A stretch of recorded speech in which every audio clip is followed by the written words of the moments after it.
what are they going to do with this money? Build schools, build factories, educate women, become a civilized nation, or continue to fund terrorism? The Muslim Brotherhood, Iran, and the Iran deal. What is the connection? You truly can't separate both. Every single position the Muslim Brotherhood has taken, it was on the side of Iran. They're two death cults. They killed my friend in front of TV cameras, kidnapped my brother, and tortured him and made me listen to try to get me to negotiate. I refused to negotiate with terrorists because that's what you do. When you give them an inch, they will take a mile. Good evening. Welcome to NTD's Fresh Look America. I'm your host, Paul Graney. The Biden administration may be about to greenlight the revival of the Iran nuclear deal. As part of the Obama-era deal, Iran promised to slow down its development of nuclear weapons. In return, Western powers promised to lift crippling economic sanctions which have been placed on Iran for its support of terrorism. The West also agreed to release $100 billion of frozen Iranian funds. President Trump later scrapped the deal, calling Iran the world's leading state sponsor of terror. So what would a revival of the deal mean for terrorism in the Middle East? Joining us this evening is author and expert on Islamic terrorism, Cynthia Farahat. Farahat is also a fellow at the Middle East Forum. Her new book is called The Secret Apparatus, The Muslim Brotherhood's Industry of Death. It will come out on September 27th. Cynthia, it's great to see you. Thanks for joining us. Thank you for having me. I think before we get into the Iran deal, it's important as context to hear about your personal experience with the Muslim Brotherhood. So my personal experience with the Brotherhood stems from the fact that I'm originally from Egypt. I was born and lived in Egypt until 2011. During the so-called Arab Spring, I had to literally flee for my life to the United States. Prior to the protests, exactly after 9/11, I felt morally responsible to do something about Islamic terrorism where it grows in Egypt before it flew into your buildings. Classic liberals, Christian minorities, Jewish minorities, Baha'i, moderate Muslims always look up to America as a safe haven. When 9/11 happened, it was a punch in the gut for us. And we felt the need to act and stop these ideas before they destroy the only free country on earth. I remember once Daniel Hannan, Member of Parliament in England, said the US Constitution is the best document ever devised by human intelligence. And I've had a love affair with the US Constitution since I read it. It was very hard for me to grasp that there are people who lived under such an incredible document. I literally could not envision it. I lived in a very, very brutal police state under President Mubarak's regime. The Brotherhood were portrayed in the West as dissidents and opposition, but they were a pseudo-opposition. They were fake. Actually, they were state-sponsored. They were funded by the government. Their events were always attended, even by the First Lady. They had business dealings with the Mubarak family. They were a state-sponsored opposition, sort of like the Kremlin opposition or the Queen's loyal opposition. The real opposition were the classic liberals who were inspired by the US Constitution and free markets and wanted to live a similar life. So I actually started expressing my thoughts on the internet and studying Islamic terrorism to understand why these people were behaving the way they were. And I got my answers. I started my studies since I was a teenager in the 90s. And the reason was because the government at the time controlled where you go to school. have always been an artist, and because I was an artist, they forbid me from studying art just to break you at a young age, to show you how it's done in our country. So if you're good at physics, they'll make you study theology. If you want to study theology, they'll send you to art school. So they break people that way, and that made me look into the ideological sources of Mubarak regime and the 1952 coup d'etat that has been governing the country under Islamic socialism. And I have discovered that the Muslim Brotherhood and the regime were two faces of the exact same coin. And I co-founded the classical liberal party called the Liberal Egyptian Party with like-minded people, and of course that made me extremely unpopular, and I was the only woman in the political committee, so that also was, and I come from a Coptic Christian family as well, so I had all all the wrong things, but I did not care, because being an accomplice to this criminal ideology of political Islam meant that I was going to be eviscerated now or later. It was coming. I just had to stop it. And this is how I got into how I got in the radar. And they started paying attention to what I was saying. They realized that I was studying them.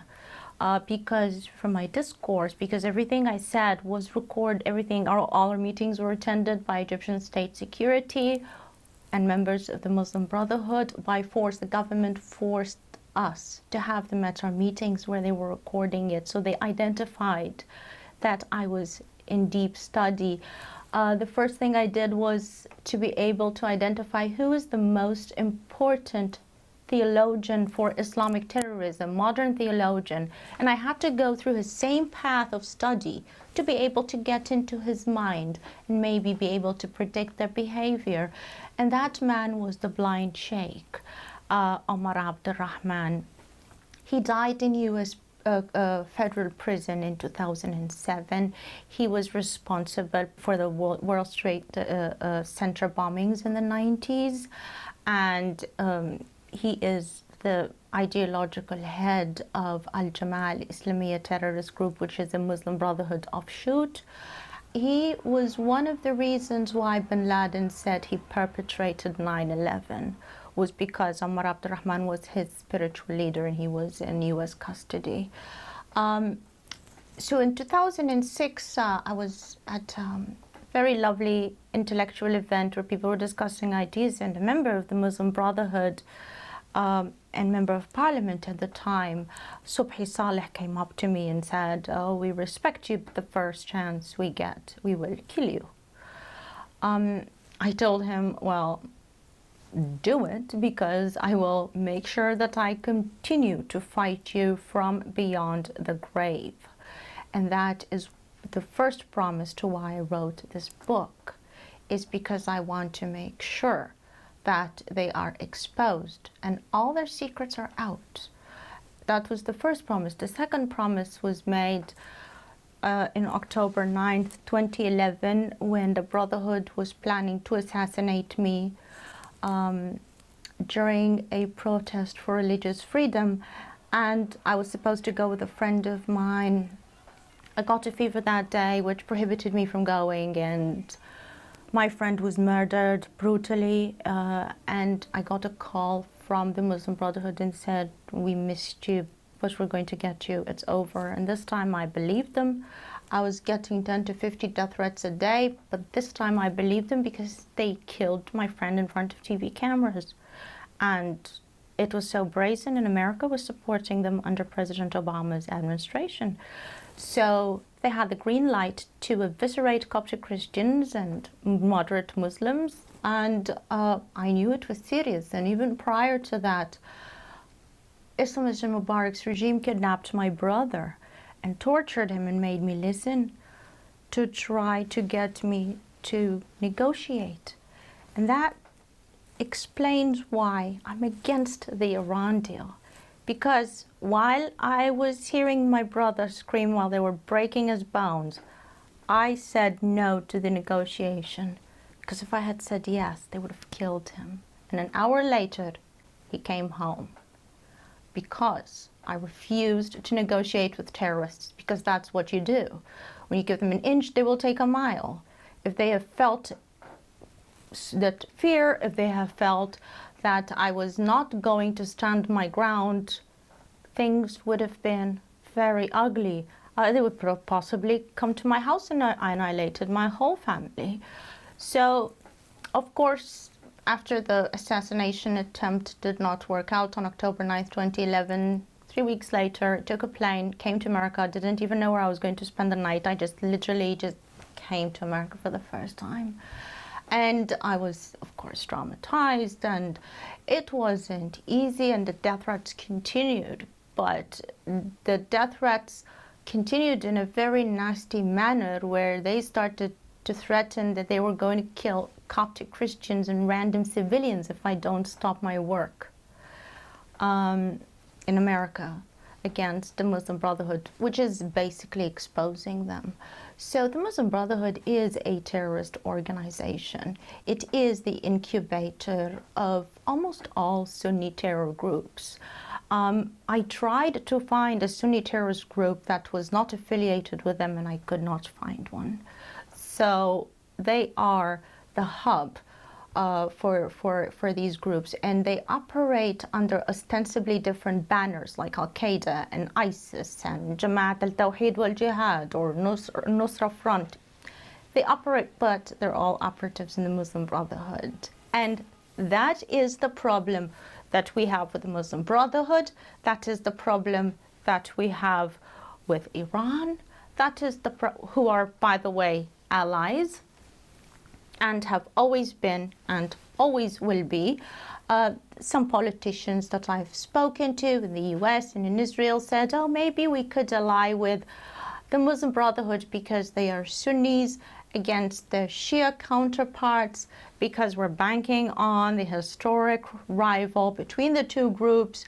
So what I did in my book is trace 14 centuries of ideological and strategic alliance, because everybody neglected the history and reality of the cooperation between the militants from both sects.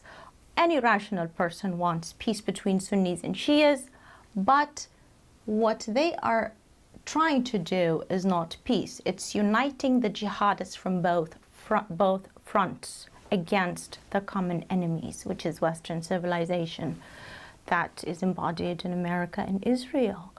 So that is, in a nutshell, what I think of the Muslim Brotherhood. In my book, I almost exclusively relied on their own words, their own documents, and their own writings. They say it better than I could ever do so. Like the terms, the industry of death.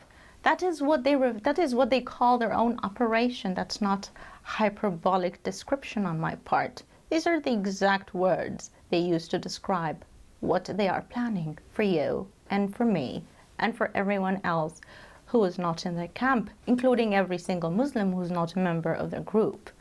So that is basically why I decided to speak out, and will continue to speak out, and I will never be silenced. And I delivered on my promise that the book is out. So if they come for me, the book will continue to fight this battle, to put them where they belong on terrorist lists and in prisons and on death rows. The Muslim Brotherhood, Iran, and the Iran deal. What is the connection? So the Muslim Brotherhood and Iran, the relationship is very, very, very interesting. And I find it absolutely fascinating. The Muslim Brotherhood said, secret apparatus leader Ali Ashmawi said that they are the revival of the Shia cult of the assassins. The word assassin is derived from the 11th and 12th century cult of the Hashashin that became the Assassins and then the Assassins. And they say we are the revival of the Shia cult of the assassins. And they were able to bridge the gap theologically, where they employed a lot of the elements of concealment and dissimulation and interpreted into their Sunni rhetoric and made it legitimate to utilize in their discourse and in their operation. Like, for example, taqiyya, which is to lie to your enemy in the Shia faith, is called kitman, which is concealment in the Shia, in the Sunni faith. It's taqiyya in Shia and kitman in Sunni. So they have appropriated these what they call concealed and secret dawah, the secret call to Islam, and they introduced these elements of Shiism to their Sunni theology. And also, they've done something that is absolutely fascinating, that plays into the problem of the West. Hassan al-Banna, the founder of the Muslim Brotherhood, delivered on a demand that was made by the Shah of Iran in 1743. In 1743, there was something called the Najaf Convention, and it was a conference in Najaf in Iraq, where the Shia leaders said, I want Sunnis to adopt Shiism as a fifth sect of their schools of jurisprudence, basically make it their own, become one sect, merge them. Everyone laughed it off at the time. That was in the 1700s. Guess who delivered on that vision? Hassan al-Banna, the Muslim Brotherhood, through Al-Azhar University in Cairo, which is one of the biggest Islamic universities in the world, introduced the Jafari Imamate 12er Shia faith as the fifth sect of Islam. And this has significantly made them closer ideologically on a very strong front. It's almost one organization with two different names. That's how I see it. So much so that the perpetrator of the Islamic Revolution of Iran, Ayatollah al-Khomeini, at the time he was Ruhollah al-Khomeini before he became an Ayatollah, in 1938 he visited Hassan al-Banna in Cairo in his office. And he was absolutely mesmerized by the leader of the Muslim Brotherhood. And they started the cooperation. Well, Fudayyin al-Islam from Iran would come and visit. It was another terrorist group that would come and visit the Muslim Brotherhood, and they started a joint operation to build an institution called Dar al-Taqrib, which is called, they translate it as the house of proximity between the two sects. And it is not to have friendly relations between Muslims from both sides. It's to have like a jihadist coalition of both. And when you look at every single position the Muslim Brotherhood has taken, it was on the side of Iran. They are pro-Iranian nuclear. You would think that a Sunni terrorist group like them wouldn't want to have a Shia foe with nukes, but they do want an Iranian nuclear program. When Iran and Iraq went into war together, guess which side were they on?